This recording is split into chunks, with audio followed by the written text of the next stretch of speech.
কি করেছে আগে এবং পরে সমস্ত কিছু তাকে জানিয়ে দেওয়া হবে। বালিল ইনসানু আলা নাফসিহি বাসীরা, বরঞ্চ মানুষ তার নিজের ব্যাপারে নিজেই দৃষ্টি রাখে। আমরা কি করতেছি আমরা জানি না। আল্লাহ বলেন সবকিছু আমরা জানি, তা সত্ত্বেও মানুষকে জানিয়ে দেওয়া হবে। ওয়ালাউ আলকা মাআযিরা, মানুষের কাছে যত বাহানা রয়েছে, ওই দিন যদি আমরা গিয়ে বলি আল্লাহ ফজরের নামাজ পড়তাম কিন্তু সময় তো পাইনি, এক তো ঘুমে পার হয়ে গেছে, সকালবেলা উঠে যদি খেতে না গেলে তো হয় না, এরকম অনেক মানুষ আছে না নাই? কিন্তু ফজরের আগে সে সবজি কেটে নিয়ে বাজারে পৌঁছার সময় পায় না, কিন্তু নামাজের সময় পাই না। আল্লাহ বলেন মানুষের কাছে যত বাহানা রয়েছে, এক এক করে সমস্ত বাহানাও যদি আমি আল্লাহর কাছে নিয়ে আসে, তারপরেও তার একটা বাহানাও আমি আল্লাহর দপ্তরে গ্রহণযোগ্য হবে না। কারণ আমরা বলবো আল্লাহ নামাজ পড়তাম সময় পাই নাই। আল্লাহ তাআলা আমাদেরকে ওই কাজেরই হুকুম দিয়েছে যে কাজটি আমার দ্বারা সম্ভব।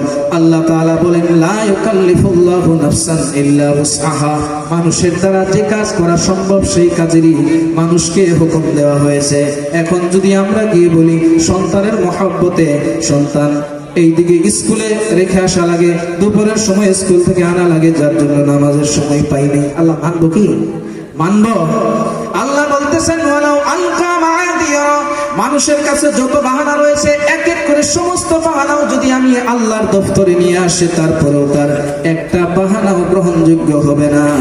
যার জন্য আল্লাহ তাআলা কোরআন শরীফের মধ্যে বলে দিতেছেন ইয়া আইয়ুহাল্লাযীনা আমানু লা তুলহিকুম আমওয়ালুকুম ওয়া আওলাদুকুম আন যিকরিল্লাহ, হে ঈমানদারেরা তোমাদের মাল তোমাদের আওলাদ যেন আল্লাহর জিকির থেকে তোমাদেরকে গাফিল না করে ফেলে।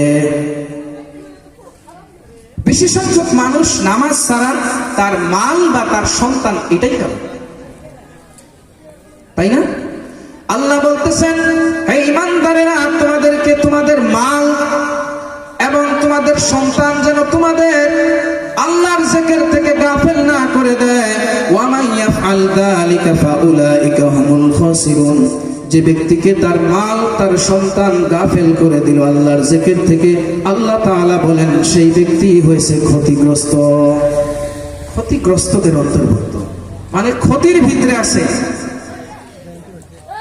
তাহলে এখন আমাদেরকে চিন্তা করা দরকার যে আমরা যেগুলি করতেছি আসলে থেকে আমাদেরকে আল্লাহর জিকির মানে কি, আল্লাহর নাম গুণ, আল্লাহর ইবাদত বন্দেগী, নামাজ রোজা যেগুলি আছে এগুলোর থেকে যদি আমরা কি করতেছি দূরে সরে আসি, এর মাধ্যমে কারণ যদি আমাদের মাল হয়, আমাদের সন্তান আদি হয়, তাহলে আল্লাহ বলতেছেন তোমরা ক্ষতিগ্রস্ত আছো।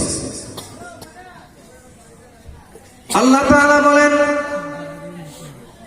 فَأَمَّا مَنْ طَغَى وَآثَرَ الْحَيَاةَ الدُّنْيَا فَإِنَّ الْجَحِيمَ هِيَ الْمَأْوَى। এক আয়াতের মধ্যে আল্লাহ বলেন বাল তুকসিরুনাল হায়াতাদ দুনিয়া, তোমরা দুনিয়ার জীবনকে প্রাধান্য দিতেছো। আমরা যদি চিন্তা করে দেখি একজন মানুষ সারা দিনের মধ্যে কতটুকু সে ইবাদতের মধ্যে মগ্ন, অর্থাৎ যদি দেখা যায় আল্লাহর ইবাদত কতটুক করে এবং তার নিজ কর্মের ভিতর কতটুক সময় কাটায়, দেখা যায় তার বেশি সংখ্যক সময়। কিছু মানুষ রয়েছে এক সপ্তাহে মাত্র শুক্রবারের নামাজ পড়ে আর বাকি নামাজের খবর নাই। আবার কিছু মানুষ রয়েছে যারা শুধুমাত্র ঈদের নামাজ পড়ে আর কোনো খবর নাই, আছে না নাই? কিছু মানুষ রয়েছে সময় পাইলে পড়ে, না পাইলে নাই, এরকম নামাজিও আছে না নাই? তার মানে কি তার গুরুত্ব হয়েছে সব থেকে বেশি কাজের প্রতি বা নিজের সংসারের প্রতি, কথা ঠিক না নাই? আবার আল্লাহ বলতেছেন বাল তুকসিরুনাল হায়াতাদ দুনিয়া, তুমি দুনিয়ার জীবনকে প্রাধান্য দিতেছো। প্রাধান্য দিতেছি না, দুনিয়ার জীবনকেই সবকিছু মনে করতেছি। ওয়াল আখিরাতু খায়রুন ওয়া আবকা, আমার আল্লাহ বলেন আখিরাত হইছে উত্তম এবং আখিরাতই বাকি থাকবে।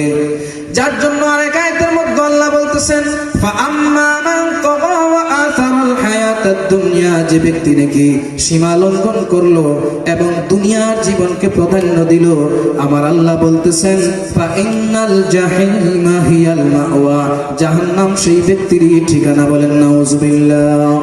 ওয়া আম্মা মান খাফা মাকামা রাব্বিহি ওয়া নাহান নাফসা আনিল হাওয়া ফা ইন্নাল জান্নাতা হিয়াল মাওয়া। আর যে ব্যক্তি আল্লাহর সম্মুখে গিয়ে একদিন আমাকে দাঁড়াইতে হবে সেই কথা ভয় করলো এবং নিজের নফসকে গুনার কাজ থেকে বিরত রাখলো।